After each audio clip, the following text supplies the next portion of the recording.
ये पाँव का कैंसर है और इंशाल्लाह जिस तरह ये बह रहा है और ठीक हो जाएगा इंशाल्लाह 6 महीने में। ठीक।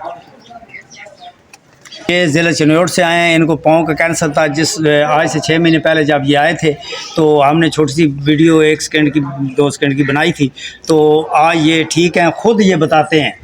जी मैं बिल्कुल ठीक हूँ। मेरी बड़ी तबीयत खराब सी ते मोबाइल तो देख के ते अगों WhatsApp नंबर ते रब्ता करके ते असी इन्हां कोल पहुंचे हां ते हुण बिल्कुल जेड़ा ना पैर फोकस करो जी, बिल्कुल ठीक हो गया। तो थोड़े थोड़े जख्म अजे हैं, मेरे को टुरन ना हुंदा, थोड़े थोड़े जख्म हैं। ए मेरी अंगलियां लो बिल्कुल खून पीप वगदी सी, पीप ते खून वगदा सी ते आज मैं बारिश दे विच आज बारिश हो रही है और बारिश दे विच माशाल्लाह जाए ने सिर्फ वीडियो बनवाने वास्ते समझ चन्नौर तो आई सिर्फ स्पेशल ठीक होने तो बाद वीडियो बनवाने वास्ते आए। हुण घर दे काम करदे हो? जी जी बिल्कुल सब कुछ करदा हूं। हुण भी आ बारिश अगे तो बिल्कुल मेरे को बाहर ना निकलिया जांदा। माशाल्लाह जिस तरह तुसां पहले वेखे सी वीडियो दे विच कि इन्हां दा जेड़ा जख्म जो खून और पीप आंदा सी और डॉक्टर साहब ने क्या आखे सी जी कहंदे सी इत्थों लत कटनी है, यानी दोवे पंजे कटने, यानी डॉक्टर साहबान ने फरमाया सी। अस सिर्फ एक फोकस कीता है, एक पैर सिर्फ फोकस किया क्योंकि उस दिन हालत बड़ी खराब सी ते जेड़ा कुछ बेहतर सी ते माशाल्लाह हुण ठीक है।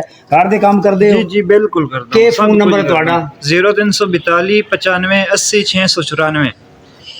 जिस तरह तुसां इन्हां दे फ़ोन नंबर सुनिया है और इन्हां कोल अज माशाल्लाह बारिश भी हो रही है, खुद भी गिले हुए ना अज तक बिल्कुल गिले हुए जी। मैं हुण आ रहा हूँ, हुण आ रहा स्पेशल मोटरसाइकिल ते आया चरियोड़ तो सिर्फ फिल्म बनवाने वास्ते, सिर्फ खुशी की वजह तो। ठीक है जदों होए सन मैं आख्या सी तुसीं तशरीफ लै आए, उस दिन इन्हां जल्दी आई तो फिल्म नहीं इन्हें बनवाया, स्पेशल आए लेकिन बारिश दे विच आए ना। आज बारिश बहुत ज़्यादा हो रही है लेकिन अल्हम्दुलिल्लाह बखरीत पहुँच गए, ठीक सफ़र गुजरिया। जी जी बिल्कुल। पहले तो मोटरसाइकिल चला ही ना सकते बिल्कुल, हुण मोटरसाइकिल के बारे चला सकदा नहीं है, चला सकदा, घर दे काम करदा, हुण कितना खुश है तू? जी बिल्कुल बड़ा शुक्र है, वालदैन दी दुआवां तेरे नाल है इंशाल्लाह। ते हुण जिंदगी दे विच फार्मी मुर्गा नहीं जी, सब्ज़ मरच जी जी, फार्मी मुर्गा और सब्ज़ मरच जी जी, और चावल जी जी, और करेले जी जी, ये नहीं तू खाने जी बिल्कुल। और करेले खादे ही सब्ज़ मरच ये जड़ी चीज़ां मैं मेरा तजर्बा उहदे मुताबिक दस रहा, फार्मी मुर्गा चावल करेले तो सब्ज़ मरच ये नहीं खानी। और इंशाल्लाह पैरों का जख्म मैं बिल्कुल ठीक है अल्हम्दुलिल्लाह। थोड़े जरा अजे निशान है थोड़ा जिहा जी जी, नज़दीक करो ना, फोकस नज़दीक करो। ए तक अजे जख्म है लेकिन हड्डियां भी निकल गई हैं, पहले हड्डियां भी नज़र आउणियां सन ते फिर मतलब अल्हम्दुलिल्लाह आज बिल्कुल ठीक है। ते मेरा नाम हकीम मोहम्मद खान सिपरा, इस्लामपुरा मोड़, मलकवाल, पंजाब पाकिस्तान। मैं अर्ज़ करदा कि अज खैबर पख्तूनख्वा और आज़ाद कश्मीर से बहुत ज़्यादा तबाही है। मेरी वीडियो जड़ा भी वेदा पिया KP वालें दी और उस तो बाद आज़ाद कश्मीर वाले बहुत ज़्यादा मदद करो, क्योंकि अज उन्होंने जो वक्त आया खुदा दे कमां दा नहीं पता कि कितने होर मुश्किल वक्त उन्होंने आ सकता है। इस वास्ते जितना भी हो सका उन्होंने मतलब इमदाद करो तो कोशिश करो, दोस्तन भी आखो थोड़े थोड़े पैसे भी कारकत है उन्होंने मतलब जो उन्होंने अकाउंट तक सेंड करो ताकि अल्लाह ताला माफ़ करे। उन्होंने मुश्किलात बहुत ज़्यादा ने, घर दे सारा समान उन्होंने मतलब बह गया और छत भी अल्लाह ताला माफ़ करे जी है ना, छत भी नहीं जिस तरह वो मतलब गुजार सकन वक्त। तो इस वास्ते खुदा रहा उन्होंने मदद ज़रूर करो।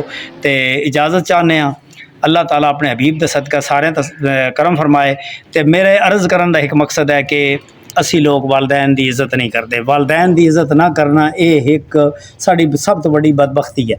तो अजकल असी लोग सिर्फ और सिर्फ ना लोगों की उन्होंने इज़्ज़त करते हैं जिन्हें सफेद कपड़े पाए होंगे ने, मलूठे कपड़े वाले की भी इज़्ज़त किया करो। तो खसूसन वालदैन के बारे से ना ये सोच लो कि अगर ज़िंदगी बदलनी है ना तो वालदैन की खिदमत करिए, इंशाअल्लाह हर आने वाला वक्त बेहतर तो बेहतर हो सी। इजाज़त चाहते हैं, लम्मियां गल्लां तो बतेरियां हो गई ने, अल्लाह ताला खैर करे। किसा दा इस तरह कैंसर होवे आवे अल्लाह ताला। मैं आर्मी टेक्नीशियन स्कूल च पढ़ांदा रहा तो माशाल्लाह वो भी रिजल्ट साड़ा अच्छा सी ते माशाल्लाह अज दा रिजल्ट भी जेड़ा जा रहा माँ की दुआ दे सदका बेहतर जा रहा। अल्लाह वारिस।